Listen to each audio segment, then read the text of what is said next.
3.1절 우리는 절기를 보냈습니다. 3.1절은 독립선언입니다. 우리는 사탄 마귀 권세 안에 붙잡혀서 살아가고 있는 이 시대에 신음하고 있는 사람들을 예수 그리스도의 이름으로 독립을 시켜야 할 그런 막중한 사명이 우리에게 있는 것을 믿으면 아멘. 우리 벌써 3월을 맞이했습니다. 1월 그리고 2월 보내고 60일 보내고 오늘 63일이 되는 날, 오늘 이 주일 예배의 즈음에서 시간을 흘러가고 오늘 시대는 바뀌고 있지만 변함이 없는 것이 있습니다. 그것은 사탄 마귀 귀신들이 이 세상을 장악하고 오늘도 우리를 지옥으로 끌고 가려고 하는 이런 어둠의 영들, 빛을 잃어버리고 방황하는 자들을 우리는 구원해야 될 그런 막중한 사명이 있음을 직감하면서 아직도 변하지 않는 것 있다면 모든 사람은 다 죄인이라는 것입니다. 그리스도인들을 포함해서 죄를 의를 없나니 하나도 없습니다. 우리 세상에는 죄로 말미암아 오늘도 그 죄 가운데 살아가는 사람들이 있고 우리는 예수 믿고 죄 사함받은 용서받은 죄인임에는 변하지 않습니다. 이 소망을 가지고 우리가 살아갈 이 시대 속에 사탄 마귀 권세들이 우리들을 장악하고 있는 한, 이 세상을 통치하고 있는 한 모든 사람은 죄인이며 죄성을 가지고 있는 것과 함께 무기력한 존재고 불가능한 존재라는 것을 인식해야 하고 알고 살아가야 할 오늘인 것을 믿습니다. 한국이 독립이 되고 해방이 되고 이렇게 발전해서 오늘 세계 10위권에 올라서 있지만 아직도 우리는 죄 가운데 헤매고 하는 사람들이 너무 많고 어둠과 죄악 가운데 있고 또한 북한에서 또한 모든 그 독재 치하에서 자유함을 모르고 살아가는 사람들을 구원해내야 할 사명이 우리들에게 있으면 있는 것을 믿으면 아멘. 오늘은 본문 속에서 예수님과 성도에 관련된 메시지가 있습니다. 우리 지난 시간에 종말신앙과 재림신앙에 대해서 보았습니다. 그러기에 깨어 있어 허리에 띠를 띠고 어떻게 하라고 있으라고요? 서서 뭐하라고요? 준비하라. 우리는 모든 다시 오실 예수님, 세계의 종말, 인생의 종말, 예수님이 이 땅에 오시면 온전히 이루어질 그 평강, 그 평화의 날을 바라보면서 종말의 때 주님의 자유신앙을 가지고 어떤 자세를 가지고 살아가야 할지 그 메시지가 오늘 본문에 기록되고 있습니다. 우리를 살아가고 있는 시대는 말세다. 모든 사람들의 입에서 나오는 말이 말세네. 그런 말들을 합니다. 예수님 오실 때부터 선포되었던 이 말세의 선포가 오늘도 유지되고 있는 것은 한 영혼이라도 하나님은 지옥에 끌고 가는 사탄에게서 자유케 하시고 독립시켜주기 위해서 오늘도 이 시간 뉴스타임을 가지고 시간을 재고 계신 하나님의 사랑을 읽어낼 수 있기를 바랍니다. 오늘 본문 속에 예수님은 어떤 분이신지 말씀하고 소개하고 있어요. 예수님은 불을 던지러 오신 분입니다. 뭘 던지러 오셨어요? 불을 던지러 오셨다. 또 예수님은 51절에서 화평이 아니라 분쟁을 일으키러 오신 분이다. 이해가 안 되죠? 불을 던지러 오셨고 분쟁을 일으키러 오셨다 라고 주님이 선포하셨어요. 마태복음 10장 34절에서 보면 내가 화평이 아니라 검을 주러 왔고 불화하게 하려 오셨다 라고 말합니다. 뭘 주러 왔어요? 검을 주러 왔다. 그러니까 총체적으로 두 가지를 정리해 볼 수 있는데 예수님이 오신 것은 첫째 불을 그리고 검을 주러 오셨다 라고 라고 말씀하고 계셔요. 이해가 안 돼요. 예수님이 탄생하실 때, 이 땅에 오실 때 하늘에는 영광, 땅에는 기뻐함을 입은 사람들 중에 평화, 샬롬을 선포하고 이 땅에 오셨어요. 맞지요? 그 예수님이 예루살렘에 입성할 때 호시아나 다윗의 자손이여 우리를 구원해 주십시오. 하늘에는 평화, 지극히 높으신 에게는 영광, 평화, 샬롬을 선포하고 예루살렘에 입성하셨어요. 예수님의 첫 설교 마태복음 5장 9절에 화평하게 하는 자는 복이 있나니 저희가 하나님의 아들이라 일컬음을 받을 것이요. 화평한 자가 되라고, 화평을 도모하는 자가 되라고 분명하게 첫 설교에서도 말씀하셨어요. 사도 바울도 골로새 교회에 골로새서 3장 15절에 그리스도의 평강이 너희 마음을 주장하게 하라. 평강을 위하여 너희가 한 몸으로 부르심을 입었느니라. 무엇을 위해서요? 평강을 도모하는 피스메이커가 되도록 하기 위해서 우리를 한 몸으로 한 공동체로 부르셨다. 그래서 우리는 평화의 삶. 우리는 이런 하나의 의미 가운데 이스라엘 민족은 인사가 따라합니다. 샬롬, 샬롬. 평강이라는 말이요, 평안과 강건함. 사도 바울도 교회에 편지 쓸 때마다 하나님의 은혜와 평강이 너에게 있을지어다. 부활하신 예수님이 제자들을 찾아오셔서 너에게 평강이 있을지어다. 너에게 평강이 있을지어다. 이것이 이스라엘 민족의 인사가 되어 있어요. 오늘 이런 예수님, 그런데 이 부활 이후에도 예수님이 제자들에게 평강을 선포하셨는데 이 평화를 선포하시던 예수님이 불현듯 하시는 말씀이 내가 세상에 불을 던지러 왔다. 불이 이미 붙었으면 무엇을 원하니요? 내가 불 던지러 왔다. 내가 화평이 아니라 분쟁케 하려 왔다. 내가 평화가 아니라 불안을 일으키기 위해서 왔다. 내가 검을 주러 왔다라고 말씀하셨습니다. 이해가 안 되죠? 평화를 선포하시고 샬롬의 인사를 하셨던 주님이 돌연 불을 던지러 오셨고 불안케 하시고 분쟁케 하시고 검을 주러 오셨다라는 이 선포를 하고 계신 것을 이해가 안 될 수 있어요. 불은요, 태우는 것입니다.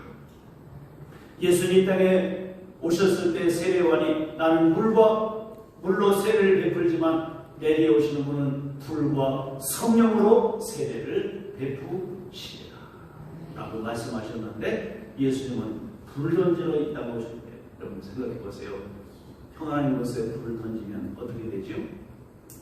안전한 곳에 불을 던지면 다 타버려요.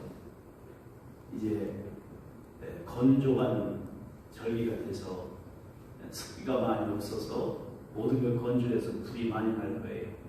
주방에서도 그리고 거리에서도 불조심을 하시기 바래요. 조심조심 불조심. 그런데 주님은 일부러 불을 던지러 오셨다고 말씀하고 계십니다. 검은이요, 공격과 살상의 무기예요. 무엇을 얘기해요? 전쟁. 주님이 이 땅에 오신 건 화평케 함이 아니라 전쟁하기로 하러 오셨다. 오늘 그렇다면 우리는 이걸 어떻게 받아들여야 합니까? 본문을 검은 이 전쟁에 죽이는 살해 무기가 아니라 메스, 수술의 칼. 무슨 칼이요? 수술칼, 메스. 병원에서 수술할 때 옆에서 이제 간호사들이 돕지요. 그때 이 의사는 버즈 그리고 메스 불러요. 그러면 옆에서 대줍니다. 예수님이 이 땅에 오셔서 지금 메스를 주시겠다. 수술 칼을 말씀하고 계신 거예요. 암덩이를 도려내는 칼, 검을 주러 오셨다. 그 말입니다. 오늘 불은 심판을 의미합니다. 주님이 이 땅에 오신 것은 악을 심판하고 불의하고 암덩어리 된 죄성들을 다 도려내기 위해서 이 땅에 오신 예수님 것을 믿으시면 아멘. 불과 검은 예수님의 역할을 말씀하고 있습니다. 예수님 이 땅에 오셔서 어떤 역할을 하십니까? 불의 역할, 메스의 역할을 하십니다. 오늘 분쟁케 하고 검을 주고 불화케 하신다 라는 말씀을 오늘 던지고 계신 의미가 무엇인가 하면 종말과 재림의 신앙을 가지고 있는 성도들이 어떤 자세와 어떤 역할로 이 시대를 살아가야 할 것인지를 말씀하고 있다 그 말이에요. 이 말씀에 오해가 없기를 축복합니다. 말은 예수님의 역할인 동시에 종말 신앙과 재림의 때를 바라보는 성도들의 역할을 분명하게 말씀하고 있는 것입니다. 오늘 이 말씀의 의미 안에서 우리가 다시 생각할 것은 유대인들은요 10가지 계명을 갖다가 613가지의 법으로 확산시켜 놨습니다. 365가지, 280가지 해서 하라 하지 말라라고는 법을 만들어 놓고 안식법만 해도 80여 가지의 안식법을 만들어서 사람들을 하여금 힘들게 만들었어요. 예수님이 수고하고 무거운 짐진 자가 다 내게로 오라 내가 너희를 쉬게 하리라. 나의 멍에는 씻고 가리라. 내게 배우라고 말씀하시는 의미가 있다면 무거운 짐들은 율법의 짐, 바리새인들과 서기관들이 자기는 손하나 까딱하지 않고 사람들을 정죄하고 사람들을 부자연스럽게 하는 율법주의를 만들었던 그 일, 그때 예수님 오셔서 진리와 복음과 진실을 말씀하시니까 거짓되고 오늘도 불협화하고 불의한 사람들이 그 얘기를 들을 때는 불편했어요. 그러니까 갈라지는 역사가 생긴 거예요. 오늘 이 말씀을 염두에 두시고 주님이 말씀하고 계신 거예요. 사실은 무거운 짐을 만들어 사람들을 괴롭히는 그런 상황 속에 참 복음, 진리 그리고 진실을 말씀하시니까 거짓되고 그리고 가짜 복음, 가짜 진리가 판치고 있는 그 시대 속에 참 진리가 선포되니까 사람들이 불편했다. 사랑하는 성도들, 이런 상황에서 메시아신 예수님을 좋아할 리가 없지요. 그래서 둘로 갈라지게 됐습니다. 주님은 이것을 말씀하고 계셔요. 진리와 복음, 진짜와 거짓, 오늘 복음과 비복음 이런 것들이 오늘 또 갈라지는 그 일들을 나타내게 되니까 한마디로 말하면 분쟁의 요인이 되었다. 불편해지니까 사람들이 야단 났습니다. 그걸 소동이 일어났다.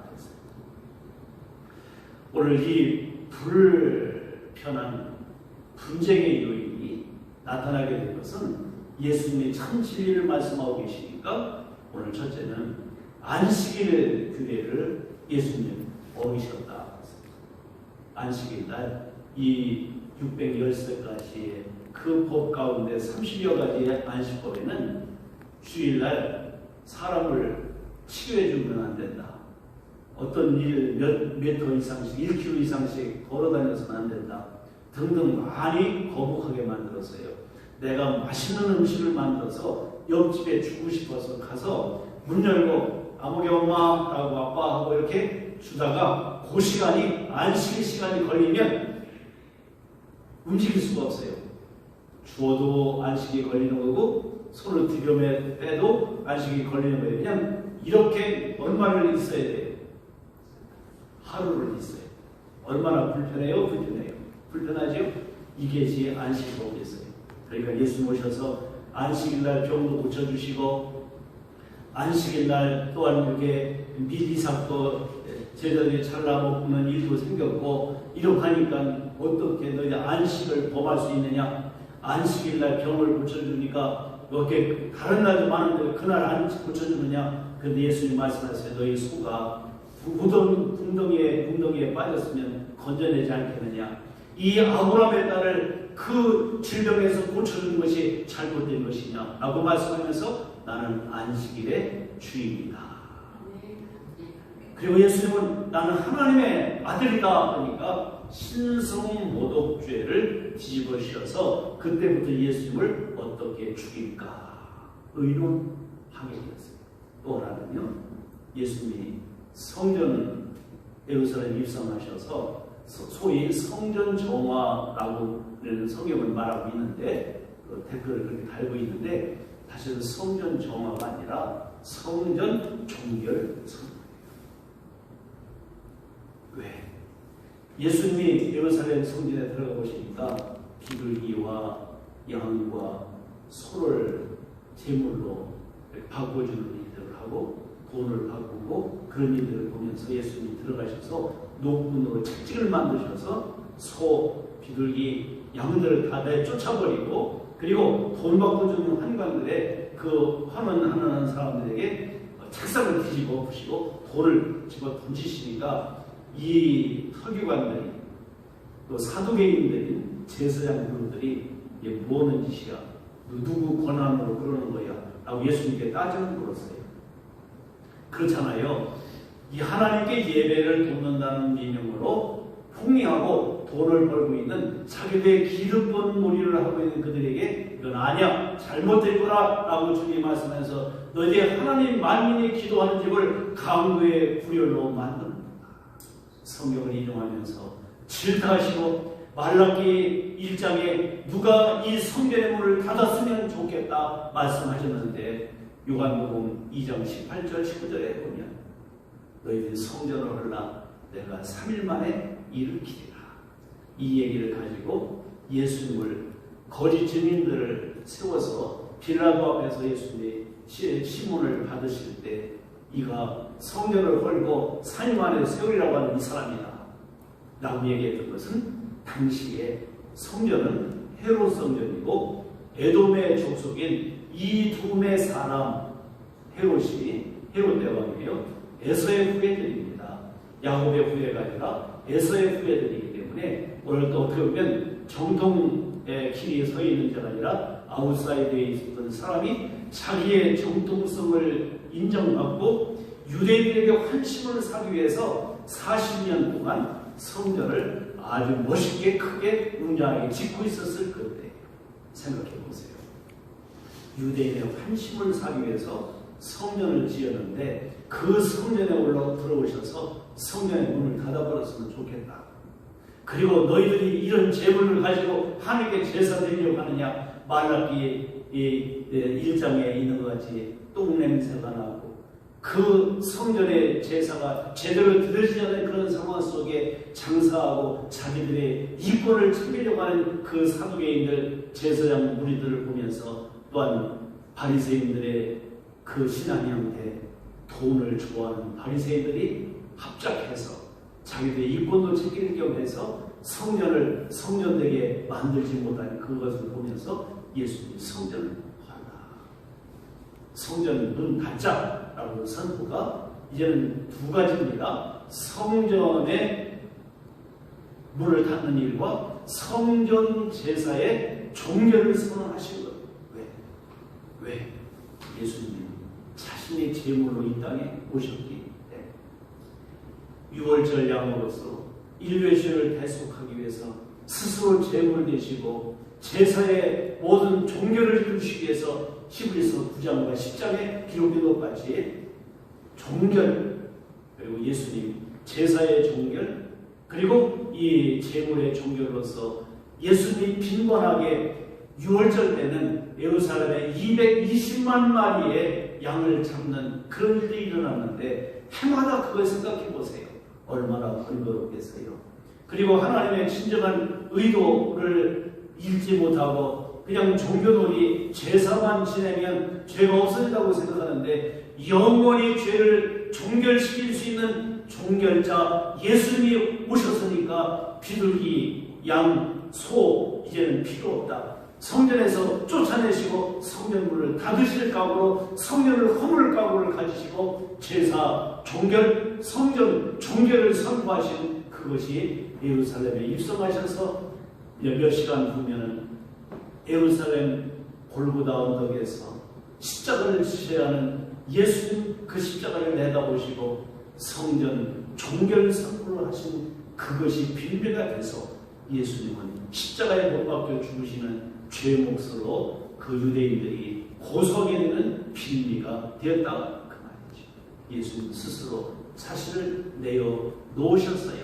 이 정도로 유대인들과 예수님과의 사이는 벌어질 수밖에 없었고, 그것도 또 한 가지는 예수님이 메시아가 오면 자기들이 원하는 것이 이루어질 거라고 생각했는데, 자기들이 원하는 것 이루시는 것이 아니라 하나님의 뜻을 이루시려고 하니까, 전혀 자기들이 기대하는 메시아가 아니니까 예수를 죽이려고 했습니다. 그러나 우연한 일을 하지만 하나님의 철저한 스케줄에 따라서 하나님의 계획에 의해서 예수님은 십자가에 죽으시게 되는 것은 하나님이 예수를 죽이신 것이고, 그래서 우리 인류의 죄를 대속하시기 위해 골고다 언덕에서 우리를 포기하실 수 없어서 예수님을 포기하신 십자가의 죽음을 거르시고 성전을 정화시킨 것이 아니라 성전 종결, 제사 종결을 선포하신 그것이 오늘 본문 속에 오늘도 나타나고 있다는 것을 아셔야 합니다. 그래서 예수님은 땅에 불을 던지러 오셨어요. 불화를 일으키기 위해서 오셨어요. 분쟁을 야기시키기 위해서 오셨어요. 심판을 선포하러 오신 거예요. 마지막 경고의 나팔을 불기 위해서 이 땅에 오신 예수님이신 것을 보여주고 있습니다. 사랑하는 성도분들, 예수님의 역할은 이 세상에 평화를, 진정한 평화를 준비하기 위해서 오셨지만 당장 평화를 마련하신 것이 아니었다는 것을 아셔야 합니다. 예수님의 3년 동안의 공생의 삶은 불화를 일으키고 분쟁을 일으키고 소동을 일으키는, 검을 주고 그리고 불을 지피는 일들을 하셨던 예수님의 역할이었던 것을 보여주고 있다 그 말입니다. 그러면서 50절에 나는 받을 세례가 있으니 이루기까지 나의 답답함이 어떠하겠느냐. 여기 받을 세례는 십자가의 죽으심을 말하고 있습니다. 예수님이 이 땅에 오셔서 유대인들, 바리새인들, 사두개인들의 불법, 잘못된 신앙관 그리고 종교놀이에 대해서 주님이 참 진리를 말씀하고 계시고 율법의 진정한 의도를 말씀하고 계시니까 거리꼈고 불편했고 거북스러워서 그들로 하여금 갈라지는 역사가 일어났다는 것을 본문 속에서 넌지시 보여주면서 내가 결국은 너희들이 불편해하고 너희들이 분쟁하고 소동하고 나를 대적해서 나와 갈라서는 그런 일들은 내가 이 십자가에서 내가 받을 세례 십자가의 죽음을 통해서 이것을 종결시키겠다 말씀하고 계신 선포가 오늘 본문 속에 일어나고 있고, 이것이 종말신앙, 재림신앙을 가지고 있는 우리들이 오늘 감당해야 될 역할을 오늘 또 보여주고 있는 것을 말씀하고 있습니다. 진리와 진실의 말씀을 오늘도 전하면 세상을 불편해해요. 여러분들 신앙생활 제대로 하고 믿음생활 바로 해보세요. 세상 사람 우리를 좋아해요? 나빠해요? 왜? 불편합니다. 진리를 이야기하고 법의 원리를 따라서 가려고 하면 세상 사람들이 자기들의 꼬리에 불똥나니까 분쟁을 일으키고 소동을 일으키고 분란을 야기시킵니다. 이것은요 멀리서 발견할 수 있는 게 아니에요. 여러분들이 가정 안에서 이것이 일어납니다. 믿음으로 살아가려고 하고 복음으로 살아가려고 하고 진리를 살아가려고 하면 가정 안에서 삐거들 거예요. 갈라지는 역사가 일어나요. 이것은 우리는 잘못된 게 아닙니다. 예수 믿고 신앙생활하면 자연스럽게 진리와 자유를 얘기하면 그것을 독재자들은 기뻐하지 않아요. 갈라치게 하고 미워하고 분쟁케 하고 박해하고 죽이기까지 해요.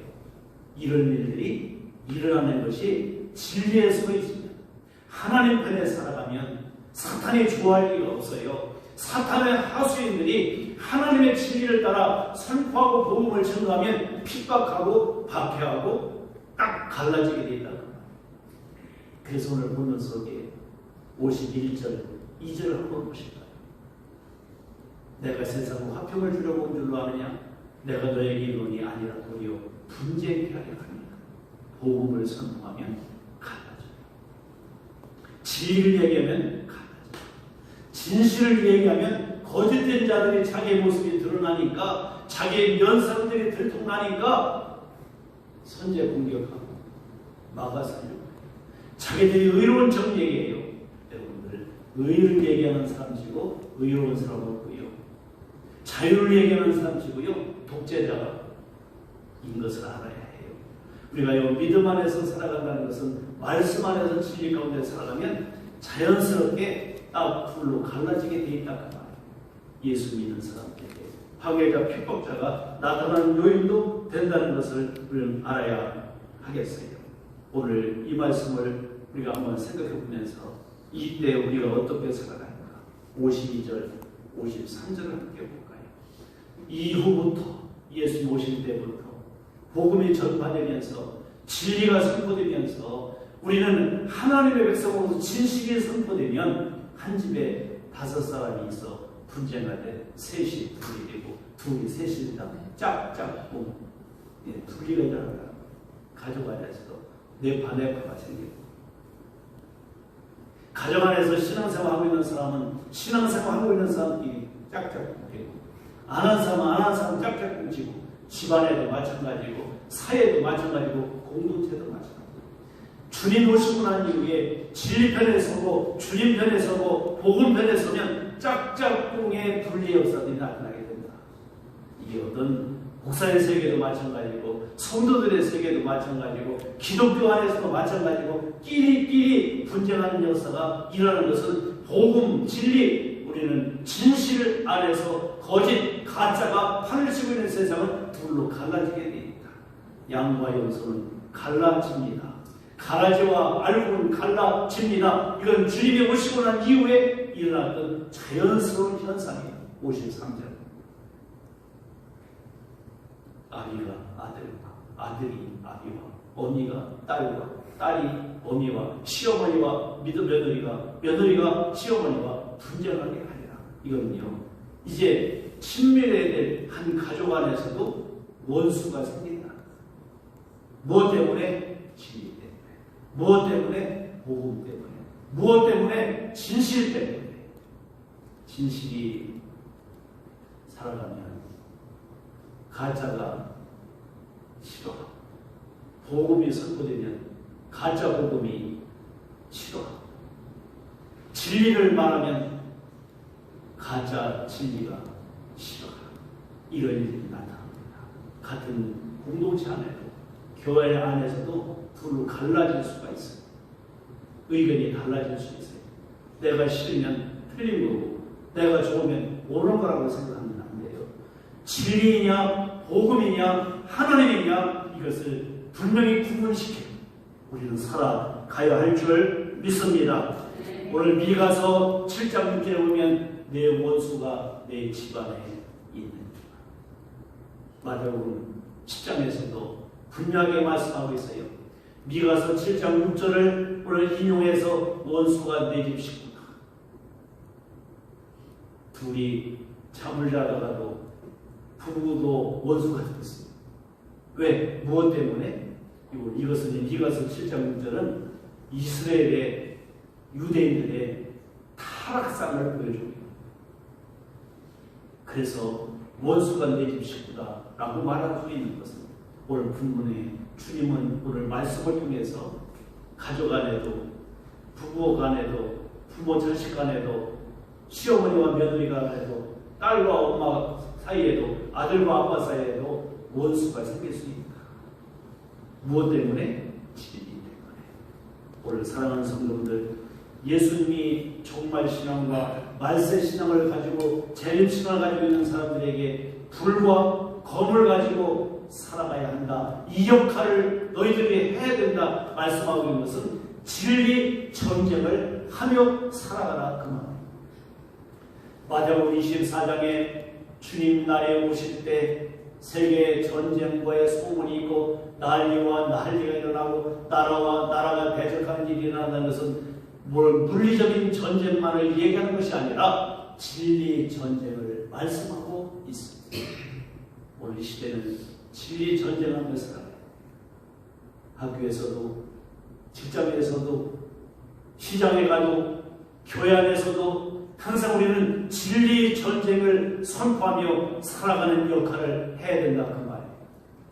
말씀을 따라, 진리를 따라, 복음을 따라, 사명을 따라 살아가면 그렇지 못한 자들은 불편해요. 거북스러워해요. 그 다음에 우리를 비난하기도 하고 핍박하기도 하고 우리를 조소하기도 하고 우리를 비판하기도 하고 비아냥거리기도 하고 없는 말을 만들어서 우리를 넷대로를 붙여버리는 일들이 곳곳에서 일어나요. 이런 것도 우리는 경험하고 살아가요. 우리는 다르게 살아가요. 미가서 7장 6절에 여기 너희가 서로 대적한다는 말이 있어요. 이 대적이라는 말은 나누인다, 분리된다, 갈등과 분쟁의 요인이 된다는 걸 말하고 있습니다. 갈라지게 돼 있어요. 부부간에도 예수 믿고 제대로 신앙생활 하는 사람과 불신 남편과 자연스럽게 갈라지는 거예요. 주님 이 땅에 오실 때 둘이 맷돌을 갈고 있는데 하나는 내려감을 당하고 하나는 버려둠을 당할 것이고 둘이 밭에 있는데 하나는 데려감을 당하고 하나는 그대로 누워 있는 상태에서 멀끄러미 우리를 휴거하는 모습을 볼 수밖에 없는 그때가 옵니다. 오늘 양과 영석을 갈라놓은 것이 나아지듯이 이 시간 일상 속에서 우리는 진리 전쟁에 우리는 참여한 우리는 하나님의 편에 서 있는 하나님 나라의 군사인 것을 믿으면 아멘. 이 각오라고 살아가야 된단 말입니다. 진리 전쟁을 할 때 따라오는 대가를 각오하고 신앙생활 해야 된다. 종말과 재림의 신앙을 가지고 있는 저와 여러분은 이 각오와 결심 속에서 믿음으로 살아가야 할 줄 믿습니다. 여러분들 세상에는 평화가 없습니다. 세상에는 완전한 평화가 없습니다. 다 위장된 평화고 짜가 평화예요. 가짜 평화예요. 평화한 척하는 거지요.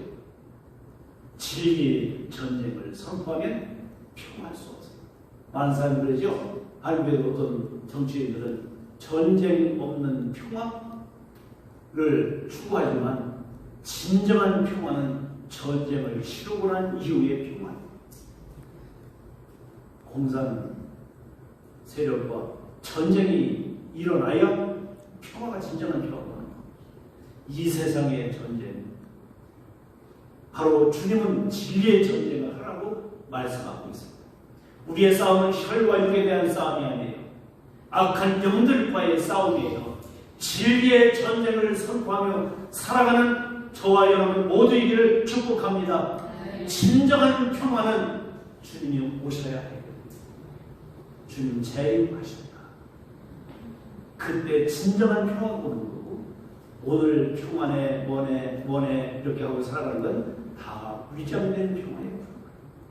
짝짝꿍 자기 이익권에 따라서 자기의 편의에 따라서 끼리끼리 모여서 우리는 평화해야 되는데 그것도 사실 평화 아니에요. 설거지 되다 보니까 그렇게 뭐 형하고 뭐하고 똘똘 짝꿍짝꿍 하더니 짝짝꿍 하던 사람들이 갈라지잖아요.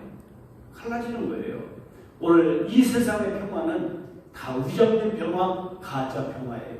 진정한 평화는 예수님이 이 땅에 오셔야 이루어질 평화인 것을 믿으면 아멘. 전쟁 없이 평화 없어요.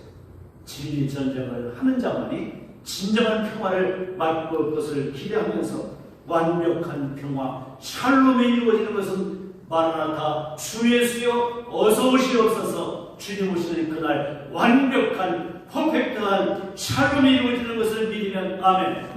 진정한 샬롬은 하나님 나라에서 누릴 수 있는 평화예요. 주님 오셔야 완성될 그 평화, 그날까지 피의 전쟁은 있어야 해요. 순교의 전쟁은 일어나야 해요. 박해와 아픔과 분쟁과 분열과 이런 시름이 있어야 돼요. 악을 도려낼 수 있는 검의 역할, 그리고 죄를 타고 버릴 수 있는 불의 역할, 이 역할을 주님이 하셨다면 우리도 자기 십자가를 지고 자기를 부인하고 따르라고 하셨어요.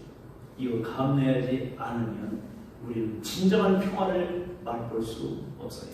사랑하는 온세대 성도 여러분들, 오늘 3월 첫주에 진리의 전쟁을 선포하고 전문 열고 나가는 순간 속에 진실하게 진리와 복음을 통해서 살아가기를 축복합니다. 돌맞는 한이 있어도, 욕먹는 일이 있어도, 핍박받는 일이 있어도 진리 전쟁의 용사로 부름받은 것을 믿고 두벅두벅 자연스럽게 떳떳하게 세상 한복판에서 살아남고 살려내는 즐기는 삶을 살아가는 저와 여러분 모두이기를 축복합니다.